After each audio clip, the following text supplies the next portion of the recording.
Hello, Namaste. Myself Ankita Shreya Prasad, and you are listening to along with our NCERT 11th and 12th audio video book presented by ArtSkill Passion. Chapter 3, Human Reproduction.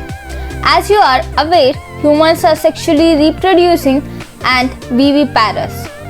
The reproductive events in humans include formation of gametes, gametogenesis, that is, sperm in males and ovum in females, transfer of sperms into the female genital tract, insemination, and fusion of male and female gametes, fertilization, leading to formation of zygote.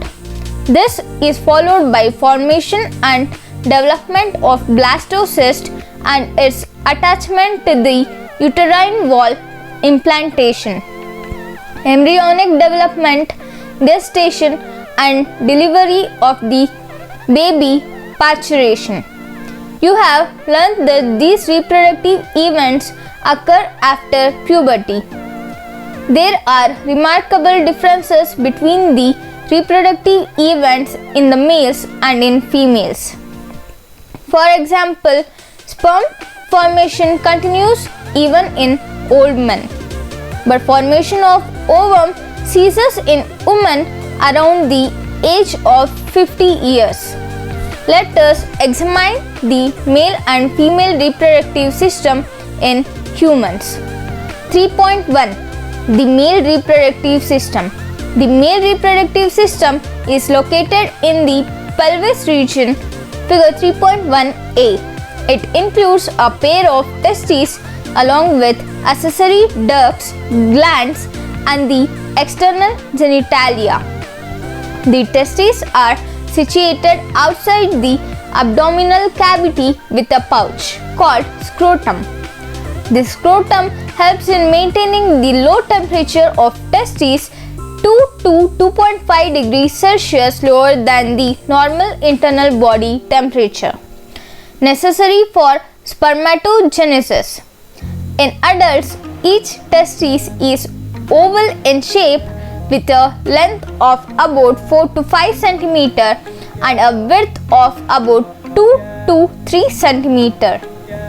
The testis is covered by a dense covering. Each testis has about 250 compartments called testicular lobules. Each lobule contains 1 to 3 highly collide seminiferous tubules in which sperms are produced. Each seminiferous tubule is lined on its inside by two types of cells called male germ cells, spermatogonia, and Sertoli cells. Figure 3.2. The male germ cells undergo meiotic divisions, finally leading to sperm formation, while Sertoli cells provide nutrition to the germ cells. The region outside the seminiferous tubules called interstitial spaces contain small blood vessels and interstitial cells or Leydig cells. Leydig cells synthesize and secrete testicular hormones called androgens. Other immunologically competent cells are also present. The male sex accessory ducts include ratae testes, vasa efferentia, epididymis, and vas deferens. The seminiferous tubules of the testes open into vasa efferentia through ratae testes. The vasa efferentia leave the testes and open into epididymis located along the posterior surface of each testis. The epididymis leads to vasa deferens that ascends to the abdomen and loops over the urinary bladder. It receives a duct from seminal vesicles and opens into urethra as the ejaculatory duct. Figure 3.1a. These ducts store and transport the sperm from the testes to the outside through urethra. The urethra originates from the urinary bladder and extends through the penis to its external opening called urethral meatus. The penis is the male external genitalia, figure 3.1a-b. It is made up of special tissues that helps in erection of penis to facilitate insemination. The enlarged end of penis called the glans penis is covered by a loose fold of skin called foreskin. The male accessory glands, figure 3.1a-b, include paid seminal vesicles, a prostate, and paid bulbourethral glands. Secretion of these glands constitute the seminal plasma, which is rich in fructose, calcium, and certain enzymes. The secretion of bulbourethral glands also helps in lubrication of the penis. 3.2 The female reproductive system. The female reproductive system consists of a pair of ovaries along with a pair of oviducts, uterus, cervix, vagina, and the external genitalia located in pelvic region, figure 3.3a. These parts of the system, along with a pair of mammary glands, are integrated structurally and functionally to support the processes of ovulation, fertilization, pregnancy, birth, and childcare. Ovaries are the primary female sex organs that produce the female gamete, ovum, and several steroid hormones, ovarian hormones. The ovaries are located one on each side of the lower abdomen, figure 3.3b. Each ovary is about 2 to 4 cm in length and is connected to the pelvic wall and uterus by ligaments. Each ovary is covered by a thin epithelium which encloses the ovarian stroma. The stroma is divided into two zones, a peripheral cortex and an inner medulla. The oviducts, fallopian tubes, uterus, and vagina constitute the female accessory ducts. Each fallopian tube is about 10 to 12 cm long and extends from the periphery of each ovary to the uterus. Figure 3.3b. The part closer to the ovary is the funnel-shaped infundibulum. The edges of the infundibulum possesses finger-like projections called fimbriae, which helps in collection of the ovum after ovulation. The infundibulum leads to a wider part of the oviduct called ampulla.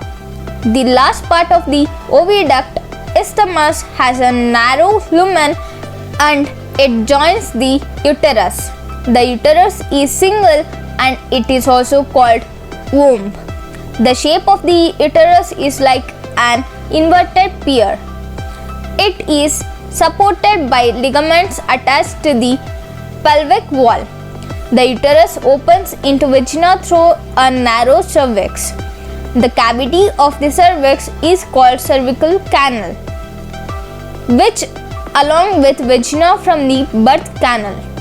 The wall of the uterus has 3 layers of tissues: the external thin membranous perimetrium, middle thick layer of smooth muscle, myometrium, and inner glandular layer called endometrium that lines the uterine cavity. The endometrium undergoes cyclical changes during menstrual cycle, while the myometrium exhibits strong contraction during delivery of the baby. The female external genitalia includes mons pubis, labia majora, labia minora, hymen, and clitoris. Mons pubis is a cushion of fatty tissue covered by skin and a pubic hair. The labia majora are fleshy folds of tissue which extends down from the mons pubis and surround the vaginal opening. The labia minora are paired folds of tissues under the labia majora. The opening of the vagina is often covered partially by a membrane called hymen. The clitoris is a tiny finger-like structure which lies at the upper junction of two labia minora above the urethral opening. The hymen is often torn during the first coitus intercourse. However, it can also be broken by a sudden fall or jolt. Insertion of vaginal tampon, active participation in some sports like horseback riding, cycling, etc. In some women, the hymen persists even after coitus. In fact, the presence or absence of hymen is not a reliable indicator of virginity or sexual experience. A functional mammary gland is characteristic of all female mammals. The mammary glands are paired structured breasts that contain glandular tissue and variable amount of fat. The glandular tissue of each breast is divided into 15 to 20 mammary lobes containing cluster of cells called alveoli. The cells of alveoli secrete milk, which is stored in the cavities, lumens of alveoli. The alveoli open into mammary tubules. The tubules of each lobe join to form a mammary duct. Several mammary ducts join to form a wider mammary ampulla, which is connected to lactiferous duct through which milk is sucked out. 3.3 Gametogenesis. The primary sex organs, the testes in the males and the ovaries in the females, produce gametes, that is, sperms and ovum, respectively. By the process called gametogenesis in testes, the immature male germ cells spermatogonia produce sperms by spermatogenesis that begins at puberty. Spermatogonia, singular spermatogonium, present on the inside wall of seminiferous tubules, multiply by mitotic division and increase in numbers. Each spermatogonium is diploid and contain 46 chromosomes. Some of the spermatogonia, called primary spermatocytes, periodically undergo meiosis. A primary spermatocyte completes the first meiotic division, reduction division, leading to formation of two equal haploid cells called secondary spermatocytes, which have only 23 chromosomes each. The secondary spermatocytes undergo the second meiotic division to produce 4 equal haploid spermatids. What would be the number of chromosomes in these spermatids? The spermatids are transformed into spermatozoa sperms by the process called spermiogenesis. After spermiogenesis, sperm heads become embedded in the Sertoli cells and are finally released from the seminiferous tubules by the process called spermiation. Spermatogenesis starts at the age of puberty due to significant increase in the secretion of gonadotropin releasing hormone GnRH. This, if you recall, is a hypothalamic hormone. The increased level of GnRH then acts as the anterior pituitary gland and stimulates secretion of two gonadotropins. Luteinizing hormone LH and follicle stimulating hormone FSH. LH act as the Leydig cells and stimulate and synthesis and secretion of androgens. Androgens in turn stimulate the process of spermatogenesis. FSH acts on the Sertoli cells and stimulates secretion of some factors which help in the process of spermiogenesis. Let us examine the structure of a sperm. It is a microscopic structure composed of a head, neck, a middle piece, and a tail. A plasma membrane envelopes the whole body of sperm. The sperm head contains an elongated haploid nucleus, the anterior portion of which is covered by a cap-like structure, acrosome. The acrosome is filled with enzymes that help fertilization of ovum. The middle piece possesses numerous mitochondria which produce energy for the movement of tail that facilitate sperm motility essential for fertilization. The human male ejaculates about 200 to 300 million sperms during a coitus, of which for normal fertility, at least 60% sperms must have normal shape and size, and at least 40% of them must show vigorous motility. Sperms released from the seminiferous tubules are transported by the accessory ducts. Secretion of epidermis, vasa differentia, seminal vesicles, and prostate are essential for maturation and motility of sperms. The seminal plasma along with the sperms constitute the semen. The functions of male sex accessory ducts and glands are maintained by the testicular hormones androgens. The process of formation of a mature female gamete is called oogenesis, which is markedly different from spermatogenesis.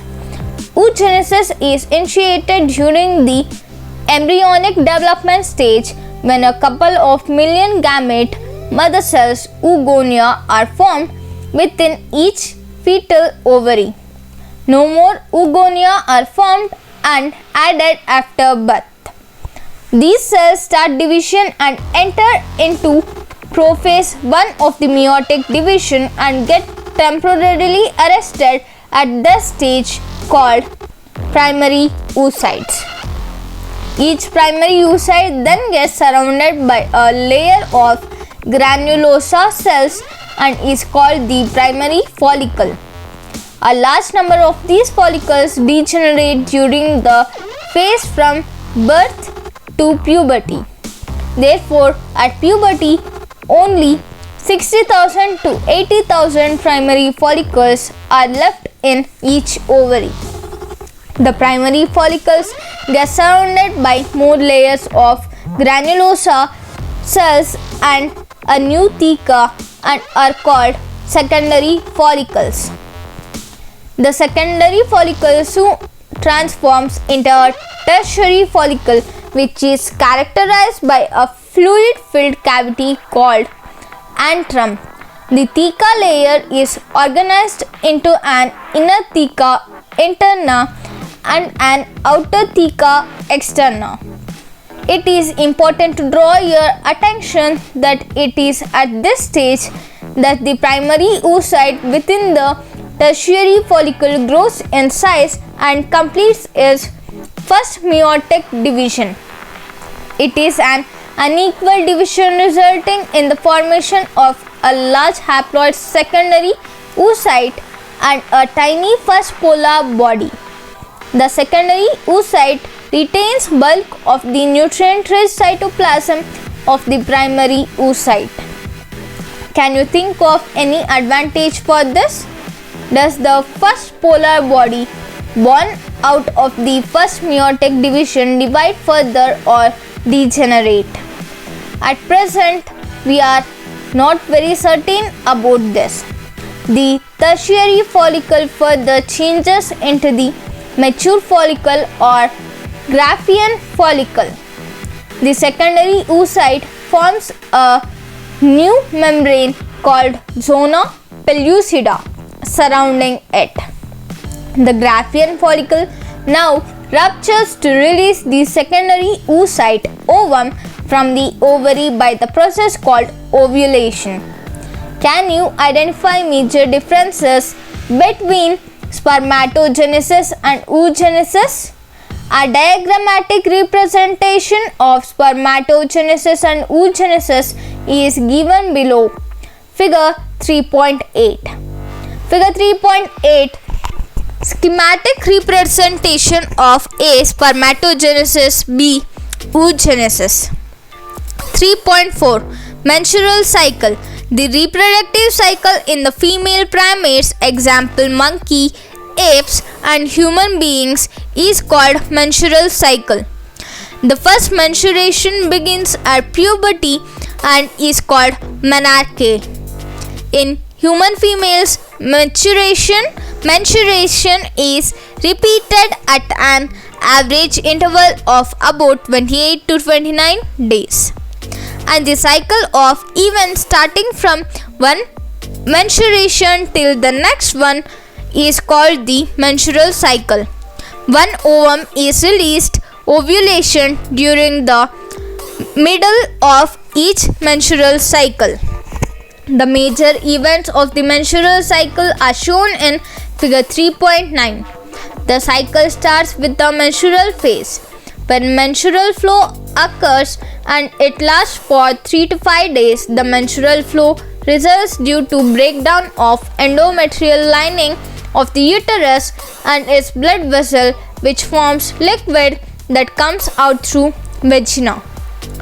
Menstruation only occurs if the released ovum is not fertilized.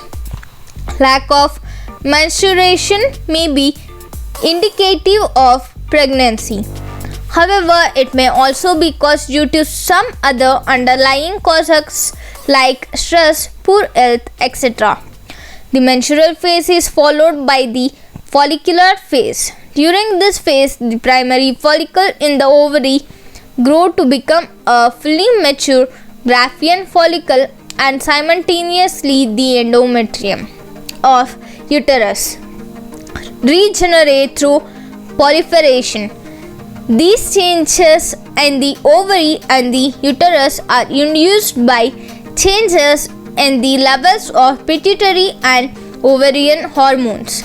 The secretion of gonadotropins LH and FSH increases gradually during the follicular phase and simultaneous follicular development as well as secretion of estrogens by the growing follicle. Both LH and FSH attain a peak level in the middle of cycle about 14th day. Rapid secretion of LH leading to its maximum level during the mid-cycle called LH surge induces rupture of Graafian follicle and thereby the release of ovum. Ovulation. The ovulatory phase is followed by the luteal phase, during which the remaining parts of the Graafian follicle transforms as the corpus luteum. Figure 3.9. The corpus luteum secretes large amounts of progesterone, which is essential for maintenance of the endometrium. Such an endometrium is necessary for implantation of the fertilized ovum and other events of pregnancy. During pregnancy, all events of the menstrual cycle stops and there is no menstruation. In the absence of fertilization, the corpus luteum degenerates. This causes disintegration of the endometrium leading to menstruation, marking a new cycle. In human beings, menstrual cycle ceases around 50 years of age. That is termed as menopause. Cyclic menstruation is an indicator of normal reproductive phase and extends between menarche and menopause. 3.5 Fertilization and implantation. During copulation, coitus semen is released by the penis into the vagina. Insemination. The motile sperm swim rapidly past through the cervix, enter into the uterus and finally reach the ampullary region of fallopian tube. Figure 3.11b.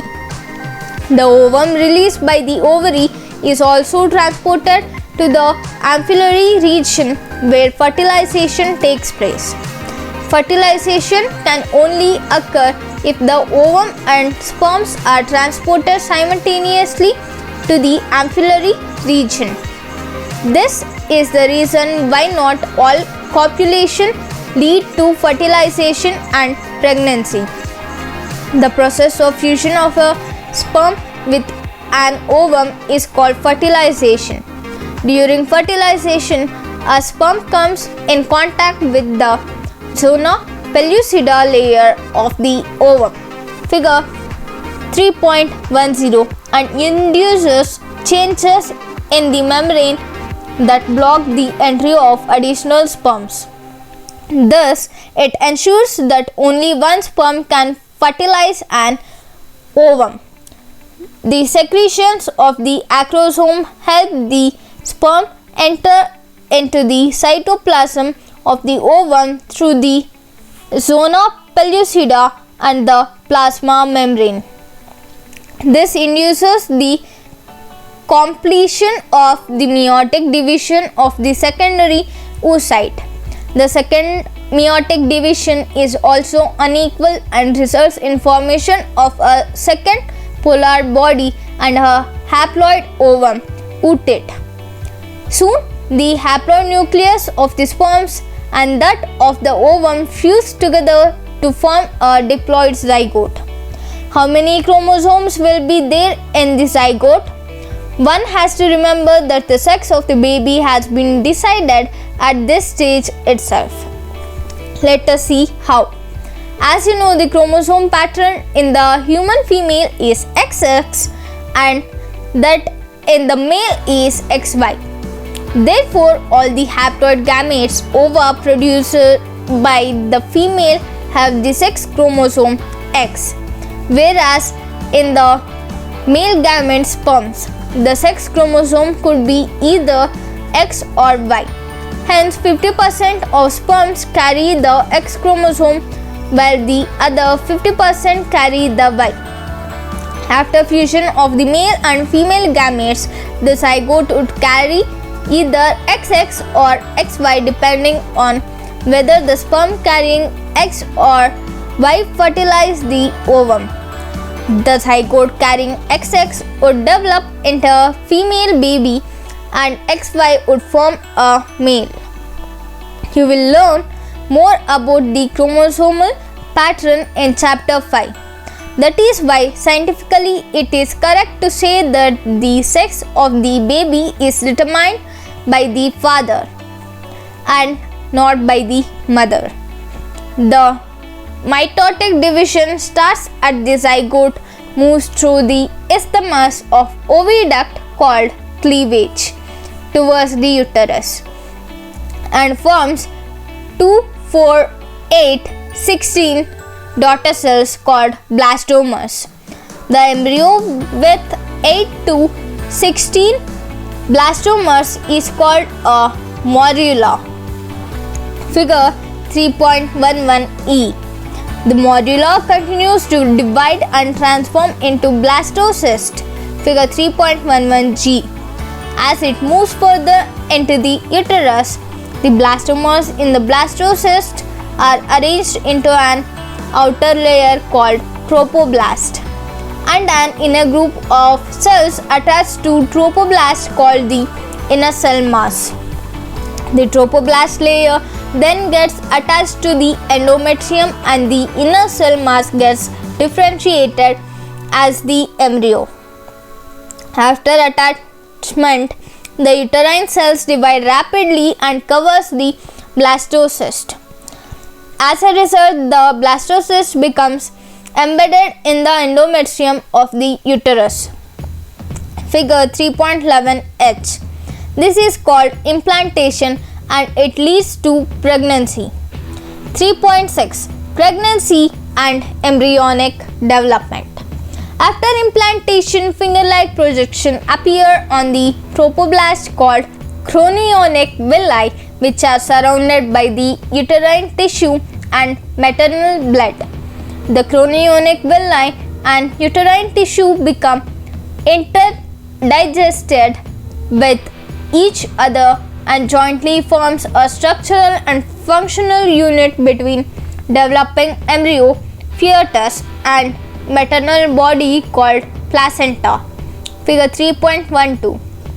The placenta facilitates the supply of oxygen and nutrients to the embryo and also removal of carbon dioxide and excretory waste material produced by the embryo. The placenta is connected to the embryo through an umbilical cord which helps in the transport of substance to and from the embryo. Placenta also acts as an endocrine tissue and produces several hormones like human chorionic gonadotropin HCG, human placental lactogen HPL, estrogen, progestogens, etc. In the later phase of pregnancy, a hormone called relaxin is also secreted by the ovary. Let us remember that HCG, HPL and relaxin are produced in women only during pregnancy. In addition, during pregnancy, the levels of other hormones like estrogen, progestogens, cortisol, prolactin, thyroxine, etc. are increased several folds in the maternal blood.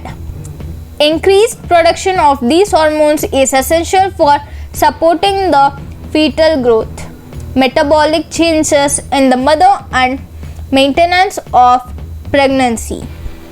Immediately after implantation, the inner cell mass embryo differentiates into an outer layer called ectoderm and an inner layer called endoderm. A mesoderm soon appears between the ectoderm and the endoderm. These three layers give rise to all tissues, organs in adults. It needs to be mentioned here that the inner cell mass contains certain cells called stem cells which have the potency to give rise to all the tissue and organs.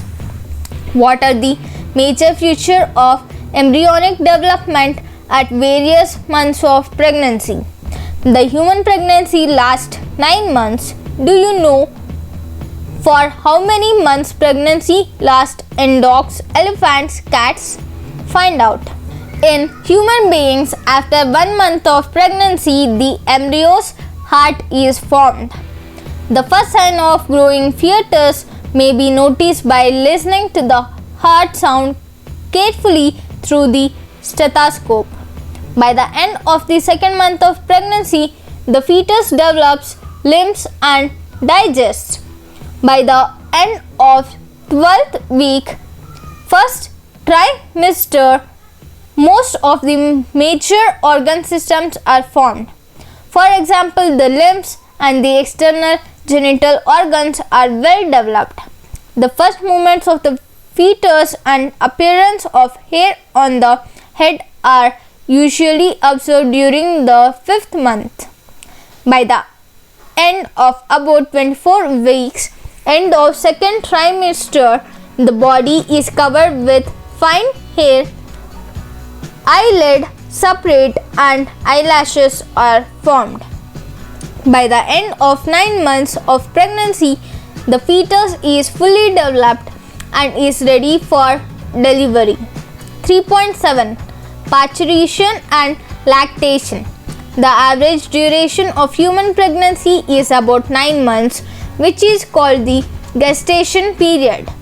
Vigorous contraction of the uterus at the end of pregnancy causes expulsion delivery of the fetus. This process of delivery of the fetus childbirth is called parturition. Parturition is induced by a complex neuroendocrine mechanism. The signal for parturition originates from the fully developed fetus and the placenta, which induce mild uterine contraction called fetal ejection reflex. This triggers release of oxytocin from the maternal pituitary. Oxytocin acts on the uterine muscle and causes stronger uterine contractions, which in turn stimulates further secretion of oxytocin. The simultaneous reflex between the uterine contraction and oxytocin secretion continues, resulting in stronger and stronger contraction. This leads to expulsion of the baby of the uterine through the birth canal. Parturition. Soon after the infant is delivered, the placenta is also expelled out of the uterus. What do you think the doctor injects to induce delivery? The mammary gland of the female undergo differentiation during pregnancy and starts producing milk towards the end of pregnancy by the process called lactation. This helps the mother in feeding the newborn. The milk produced during the initial few days of lactation is called colostrum, which contains several antibodies absolutely essential to develop resistance for the newborn babies. Breastfeeding during the initial period of infant growth is recommended by doctors for bringing up a healthy baby. Thank you for being till the end. I hope this has helped you. If so, give thumbs up, like, share, comment, save, download and subscribe. You can support us by following in other platforms. That link is in the description. Well, thank you. See you later. Maybe never.